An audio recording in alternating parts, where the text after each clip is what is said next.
আচ্ছা, আমরা কি জন্মের পর থেকেই ওভার থিঙ্কিং করা স্টার্ট করে দিই? নিশ্চয়ই না। তাহলে ওভার থিঙ্কিং এর রুটটা কি? আসুন জানি with consciously unconscious.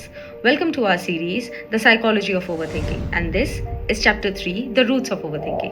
Number 1, overthinking এর একটা প্রাইম কারণ কিন্তু fear of judgement and fear of failure.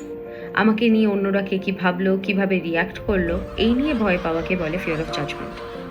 And আমি কোনো কিছুতে আনসাকসেসফুল হলে তার পরবর্তী কনসিকুয়েন্স নিয়ে ভয় পাওয়াকে বলে ফিয়ার অফ ফেলিয়ার।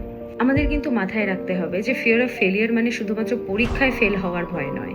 নাম্বার 2, আমাদের নিজেদের আত্মসম্মান বা আত্মবিশ্বাস যদি কম হয় তাহলে যে কোনো স্ট্রেসফুল সিচুয়েশনে আমাদের সার্ভাইভ করাটা একটু ডিফিকাল্ট হয়ে যায়। অ্যান্ড অ্যালবার্ট বান্ডুরা তার সেলফ এফিকেসি থিওরিতে বলেছে যে যাদের সেলফ এফিকেসি কম হয় তাদের মধ্যে কগনিটিভ বডি আর নিজেদের অ্যাকশনকে ওভার অ্যানালাইজ করার টেন্ডেন্সি বেশি দেখা যায়।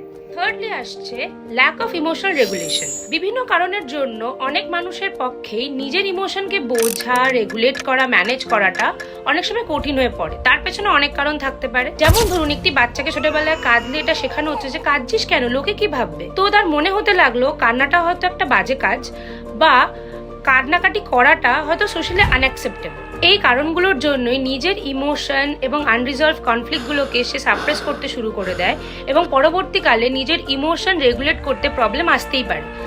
Process model of emotion regulation এটাই বলে যে যাদের পুয়ার ইমোশনাল রেগুলেশন থাকে তারাই ওভার থিঙ্কিং এর মতো ম্যাল অ্যাডাপটিভ স্ট্র্যাটেজির ওপর রিলাই করে থাকে। লাস্টলি আমরা কথা বলবো লাইফ এক্সপিরিয়েন্সেস নিয়ে।